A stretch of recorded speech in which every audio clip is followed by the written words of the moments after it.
You're listening to the Archaeology Podcast Network.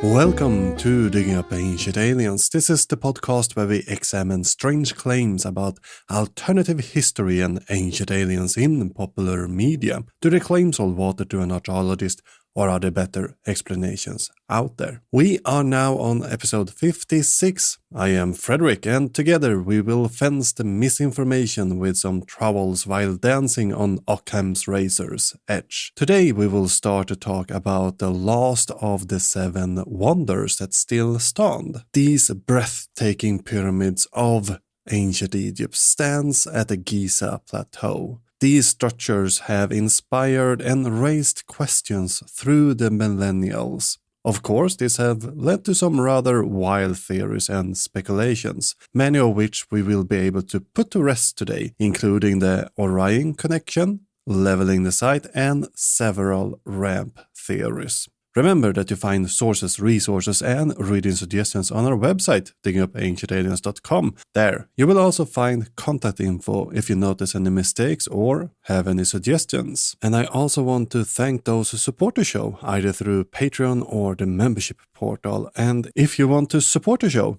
I will tell you exactly how to do this the best way at the end of the episode. Now that we have finished our preparations, let's dig into the episode.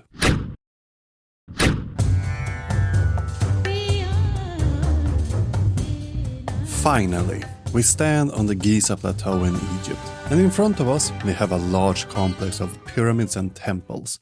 And the most famous of these are the pyramids of Menkaure, Khafre, and the Great Pyramid of Khufu, also known as Cheops. And we will spend most of our times with the horizon of Khufu, as the pyramid is called. But we should not forget Menkaure and Khafre, especially since Khafre's pyramid is only 10 meters or 33 feet shorter than his grandfather's Khufu's pyramid. So, how is the pyramid complex in Giza presented in Ancient Aliens? The massive structures are engineered to near perfection and are believed by many to have been intentionally placed to align with the 3 belt stars of the Orion constellation. But of greatest significance to ancient astronaut theorists is the largest of the 3, the Great Pyramid. This enormous structure stands 480 feet tall and was built from more than 2 million limestone blocks, each weighing thousands of pounds. So, first of all, I want to address the Orion constellation theory. This is far from a new idea and something that we have discussed several times throughout the episode. And this idea was presented in the book Messages of the Sphinx, and it was written by Graham Hancock and Robert Bauwall, published in 1996. They present several ideas in it, one of which is that the pyramids we see on Giza Plateau line up perfectly with the Orion's belt constellation. A massive flaw with this idea, and it's pretty huge when you think about this, is that, well, the pyramid simply doesn't line up with the Orion's belt. The only way you can kinda get it to line up is if you invert the picture and rearrange the pyramids a little bit, and that way you can get them to line up with the Orion's belt constellation. Something that Hancock and Bauwall simply leave out of their books for mysterious reasons. That the pyramids look kinda like the Orion's belt constellation isn't really, well, that the Orion's belt had a specific significance in ancient Egypt thought, but it's more of a way to achieve a very specific optical illusion. You see, when Menkaure built his pyramid, it's the 3rd one in the series, he seemed to not have the same kind of budget as Khufu or Khafre. But by placing his pyramid where he did, he could achieve a sort of optical illusion visible when you approach the pyramid by water. So when traveling on the Nile and approaching the plateau, it will look as if the 3 pyramids are all the same size. So this is more or less why the pyramids are set up in the way they are. Sure, this explanation isn't as fancy and involve far less extraterrestrial alien than Graham Hancock and Robert Bauval's idea, but this is grounded in reality. And then we have these 2 million blocks numbers. I'm sure that you heard this before and something you will hear if you go on a tour on the plateau, but it kind of bothers me because, as Egyptologist Niels Billing puts it, it's based on pure speculation. It is an estimation that relies heavily on the fact that there is no filling in the pyramid and that it was constructed on a totally smooth surface. But if we could look at the pyramid from a kind of dissected view, we will see that part of the bedrock is left at the center. So in the middle of the pyramid, we have a small hill of the natural bedrock. This way, they could, when they constructed the pyramid, save a bit of time since they wouldn't need as many stones if they leveled the whole area of the pyramid. And from further scans of the pyramid, there are a good amount of evidence of hollow areas filled with sand and rubble. So it's another way to save the number of stone blocks needed to construct the pyramid. So you can take this with a grain of salt when you hear this 2 or 2.3 million number or whatever amount of blocks they claim to be used throughout the construction. But before I get ahead of myself, let's maybe start with the initial part of the pyramid construction. Now, alternative history proponents often claim that the pyramid's foundation is maybe even more level than the buildings we see today. The precision of this building exceeds anything that we require of builders today. For instance, the area over 13 acres was leveled within 7/8 of an inch. That's about the thickness of a thumbnail. But that's not all. The casing stones are filled with some kind of mysterious cement that nobody's been able to figure out what the formula is. This is not the work of primitive people. Right. So one of the issues with Chris Dunn's claim here is the measurement simply isn't correct. The average deviation in the foundation of the Great Pyramid of Giza is about 2 centimeters plus minus, and that translates to roughly half of an inch if we use the American system of measuring distance. Archaeologist Craig Smith did point out this in his book How the Great Pyramid Was Built, that modern leveling achieves high-end accuracy about 0.3 centimeters and an average accuracy of 3 centimeters. The ancient Egyptians did very well given the limited tools. But how did the ancient Egyptians achieve this level of accurate leveling? Egyptologist Dr. Edwards suggests in his books The Pyramids of Egypt that, quote, "To level an area like the bed of a pyramid, it would have been necessary to surround it on all 4 sides with low banks of Nile mud, fill the enclosure so formed with water, and cut a network of trenches in the rock in such a manner that the floor of each trench lay at the same depth beneath the surface of the water. The intervening spaces could have been leveled after the water had been released." Edwards' suggestion might work in locations such as Maidum or Dashur, locations that are more flat from the start and are at the same level as the Nile. The issue with the Giza plateau, especially the pyramids of Khufu and Khafre, they are built on an initial sloping plateau area. So, for example, in Khafre's pyramid, the builders had to cut down the northwest corner of the pyramid by about 10 meters or 33 feet. On top of it, they had to build up the southeastern corner, as Mark Leher points out. Mark Leher also mentioned in his books The Complete Pyramids that, quote, "Any leveling technique using water must take into account the problem that water lifting and transport in the Old Kingdom was probably limited to pots slung from shoulder poles. Even if all this water had been carried up to the plateau, it would have been more likely that it evaporated or drained away before any measurements could be completed. Such practical hurdles make all theories using water unworkable. After the break, if water might not have been used at the Giza plateau, what other technique could have been used? And is the secret cement one of the keys to unlock the age of the pyramid?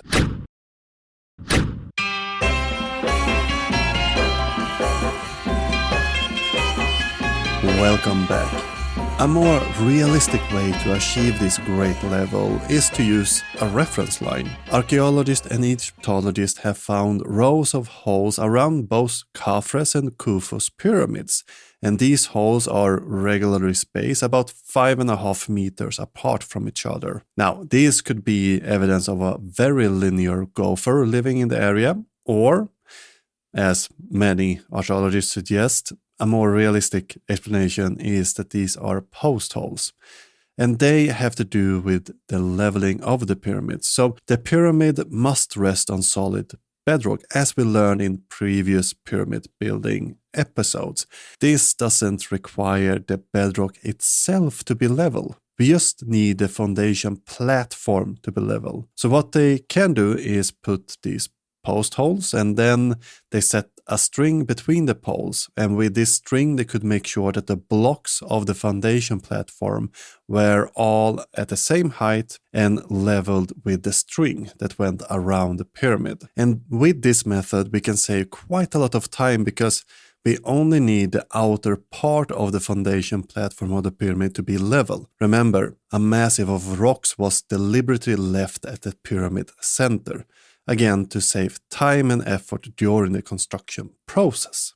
And how to get these precise angles that the pyramid builders achieve can be done at least with 3 different methods. You can use a set square, a A-shaped square placed on an established line on the pyramid, and then you can utilize this carpenter square to take out the right angle. Or we can use a 3-4-5 triangle or a Pythagorean triangle. And we can draw this on the ground and use this as a reference to get this right angle on the pyramid. The third option is to use intersecting arcs. While some Egyptologists are skeptical about this method being employed in construction of Khufu's pyramid, it would explain several of the post holes that we find around the pyramid, especially in the corner of the pyramid, because in the corners we find 2 post holes that are outside the reference line, and they seem to have been used to establish the lines of the side of the pyramids. And if we use the intersecting arc idea to get these right angles, it would explain why they are positioned where they are, because they would have been used while drawing up the arcs on the ground. So, in a sense, Christopher Dunn was correct in his statement that this was not the work of primitive people, because the ancient Egyptians were far from primitive, and this label is often used by, the ancient alien people or the ancient astronaut people, alternative history, and we see this again and again in previous episodes. And as soon as you hear this claim about a culture being primitive or primitive people, you should be careful, because people trained in archaeology or history do not use this term due to these negative connotations. Sure, back in the day, early 1900s, 1800s, primitive was a label that often were used in archaeology textbooks, but since then we have moved forward, but the ancient alien people have not. The label primitive people are more or less what quantum mechanics is to physicists, but for archaeology. It's used by people trying to sell you pseudoscientific ideas. So, now I will let you in on a little secret here. Come close. I will tell you the ingredients of that secret mortar that hasn't been replicated. Wait for it. It's limestone, gypsum, and ash.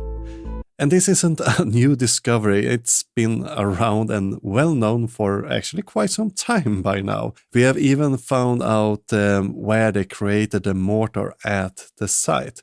And thanks to the fact that the mortar contains organic material, we can even use the mortar to date the pyramid using carbon-14. And guess what? The test confirmed a date corresponding with the reign of Khufu. So maybe it's not so much a secret and more that Dunn doesn't want to talk very specifically about it. So let's leave him be for a moment and let's continue to another statement that we hear all too often when alternative historians talk about the pyramids in Giza.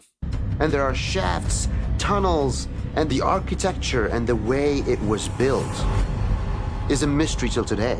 And, well, there are different variations of this claim. It's a mystery. We don't exactly know how they did it or something in this spirit. And sometimes I think scientists are maybe a little bit too careful when speaking about things, because while it's kind of true that we don't know something with 100% certainty, we significantly understand the construction and the process of the construction of the pyramid. While we don't have answer to a few things like exact what ramp they use, it doesn't invalidate all the other evidence that we do have. Now, there are several ideas on how the pyramid could have been done, what type of ramps they used, all more likely than levitation devices and aliens.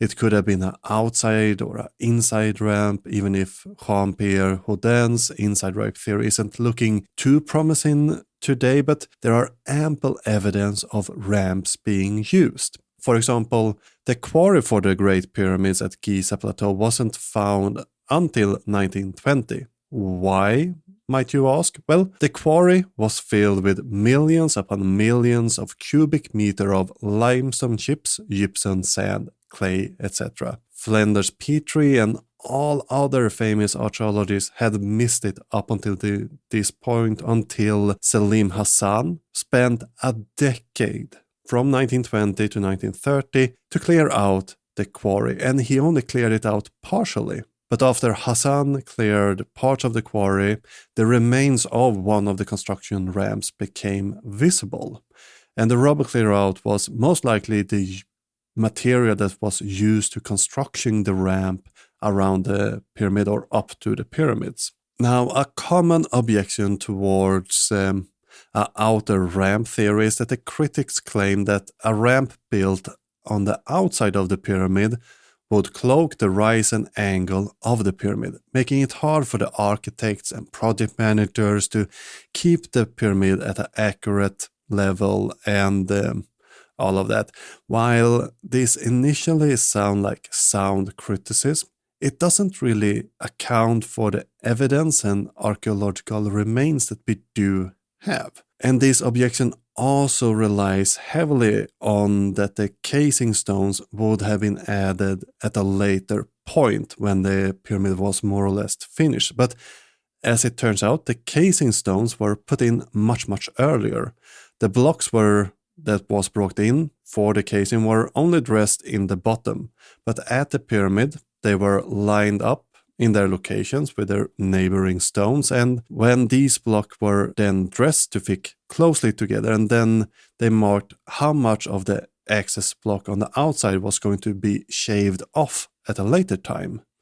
So how much to remove was measured with a plumber and a set square. After the break, we will ramp up the ramp theory and see how an unfinished pyramid might help us figure out how the Cheops pyramid were built. I'm just going to pause the episode here and thank you, my dear listener, for tuning in.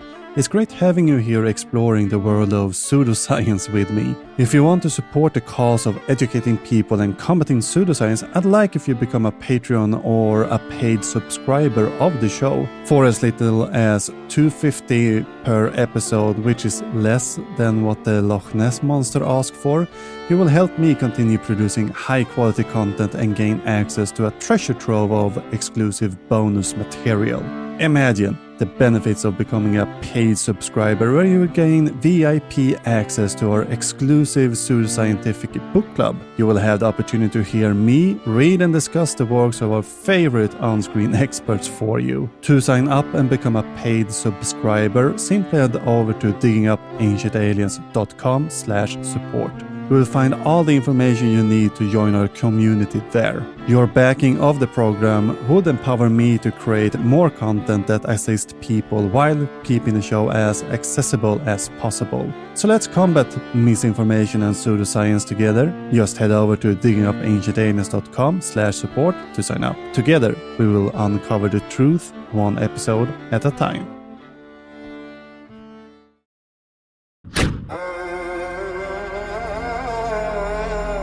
Welcome back. Now, the removal of the extra stock on the casing stones I mentioned just a moment ago is clearly visible in Menkare's pyramid. Now, Menkare died before his pyramid was 100% finished, so the project was abandoned, and due to this, the casing stones on one of the sides are left undressed. So we can really see how they got this smooth, sloping outer surface on the pyramid. And what's really interesting is that we still have the markings of the stonemasons on the undressed stones. Menkare's pyramid is in a sense a bit more interesting because we have this treasure trove of markings left by masons, the architects and the surveyors. We even have a paint red vertical line that marks the center axis of the pyramid. But by leaving these outer casing stones undressed, the pyramid's angle and level would have been cloaked and obscured by these protruding stones. Using this method would mean that while the workers dismantled the ramp, they would simultaneously dress down and shave away the access stone on the casing stones, stopping when they hit the markings they left earlier, and this way they could achieve this very smooth surface we see on the surface stones still left in place. They could also smooth out any uneven joints while doing this and dressing down this ramp. And in this ramp discussion, I also want to point out that we're mainly talking about the Khufu and Khafre's pyramid. The smaller pyramid most likely used a single ramp, and in several locations we even have in situ ramps. That means that these are ramps still left in place. One example would be Synki's pyramid in Abydos, a small step pyramid still having the ramp of the pyramid in situ against one of its facades. An interesting theory I've seen is that the sudden burial could have filled an additional function beside being a ritual burial. Some evidence could indicate that these sudden pyramids could have been used as part of the ramp's foundation for the more larger pyramids. And this is particularly visible in Snefru's bent pyramid, where the tracks almost seem to lead through the southern pyramid, indicating it might have functioned as part of the ramp's foundation initially. So while we might not know exactly how the ramp was designed, it doesn't really matter in this case because we have all of this surrounding evidence pointing to a ramp being used. And as we will see later on, the causeway from the valley temple of the pyramid seems to have functioned as additional ramps when they were unloading blocks from that arrived by boat to the construction site. And another pseudo-historic objection against that the ancient Egyptian built the pyramids is often the idea that there are no tools found around the pyramids, or that the tools that the ancient Egyptians would have had access to could not really cut the stones. So let's dismantle this idea. While there's not a metric ton of tools found at the site, some have been uncovered during excavations. We have plenty of copper tools, including chisels, needles, weaving poles, and a bunch other copper tools. A reason why we don't find that many copper tools could be that copper was monopolized by the ruling class. We have records demonstrating this during the Middle and New Kingdom. Records that show that tools were assigned to worker and weighed and measured at the beginning and the end of each day. and based on the documents found in Wadi el-Jarf, could indicate similar practices during the Old Kingdoms, and we will return to these documents in a little bit. In some previous episode, I have discussed in a little bit more detail the idea that the pseudoscientific claims that copper can't cut stone. A devastating blow towards this claim is the experiments done by experimental archaeologist Danny Stocks. Stocks show that the copper tools can be used very well to shape even hard rocks like granite. A common objection is that the copper chisels would become dull too quickly. As things turn out, this isn't necessarily true. There is a French masonry worker named Michel Restouin who has developed a technique that, if used correctly, you can keep the copper chisel sharp while you chisel the granite. And another nail in this coffin is, residue found in cut marks on stones that confirm that copper was used to cut these, as Mark Leher points out. Dennis Stocks and archaeologist Stella Nair has also shown that flint tools can be utilized as chisels with very good result, and this indicated that the ancient Egyptians could have relied on several different resources for the tools to build a pyramid. And many ancient astronaut theories focus on the granite within the pyramid. It's worth mentioning that the vast majority of the stone blocks are limestone, a relatively soft stone, and it was quarried just beside the pyramid. And limestone, as I mentioned, is a lot easier to work with compared to granite. Most of the time they would not need things like copper saws to achieve the smooth surface. As for the parts made out of granite, Dennis Stocks points out that a relatively small team of skilled workers would have been able to complete these details rather quickly. Combining a blunt copper blade with an abrasive such as sand gives you a saw capable of cutting about 4 cubic centimeters of gross granite per hour.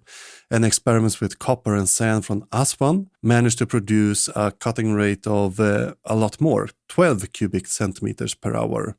And copper tube drills are maybe not as effective, but have a cutting rate of still 1.5 cubic centimeter of rose granite per hour. So we could have several teams of 3 people who operate both drills and saws on a stone block simultaneously. Each team would consist of 2 people responsible for operating the saw or the drill, and the third one is responsible to add abrasive and potentially liquid like water or oil to make the sand more abrasive on the stone. However, the granite in Khufu's pyramid is chiefly used as material for the chambers, and these blocks would not need this kind of work to, get these smooth surfaces. There you would be able to get away with chisels, pounders, and then making the stone even by rubbing hard stones on it, again with potentially abrasive. What would require a bit more work were the sarcophagus, where the pharaoh would have his final resting place. But then again, you could have multiple teams operating the saws and the drills at the same time. And again, the pyramid's limestone would not require this amount of precision work and tools to be fitted in place. Again, you would get away with rather simple tools and less time-consuming work on these. So the ancient astronaut theory is dead and gone by, this information alone. But we will seal this coffin completely next time, where we will also discuss the Red Sea Scrolls and deconstructing Christian's pyramid machine theory. So make sure that you come back again that time. And until then, please spread the word by leaving a positive review on platforms like iTunes or Spotify, or even better, to one of your friends. Share an episode that you like with them and, get them hooked. For more information about me or the podcast, you can go to diggingupancientaliens.com. You will find an extensive list of sources and resources and reading recommendation for you who are eager to expand your knowledge on pyramid building. And this list is found at the episode page on the website. Now, if you want to support the show, you can head over to patreon.com/diggingupancientaliens to become a monthly member. And if you're one of those who don't like or prefer Patreon, there's also a members portal that give you the same bonuses but not involving Patreon, and you find that on diggingupancientaliens/support. And if you don't want to play favorites and want to support the Archaeological Podcast Network, you can head over to archaeologicalpodcastnetwork.com and sign up as a member there. And if you want to contact me, it can be done through most social media sites. And if you have comments, corrections, suggestions, or you're hankering to write that email in all caps, you'll find my contact info on the website. Sandra Martelor created the intro music, and our outro is by the band called Trallskruv, who sings their song Tinfoil Hat. Links to both of these artists can be found in the show notes. Now, until next time, keep showing that science. Men jag skyddar mig för jag har foliehatt. Och så säger ni det är en galen fantasi att engelsk manipulerar oss med telepati. Ni tycker att jag redan är besatt, men jag skyddar mig för jag har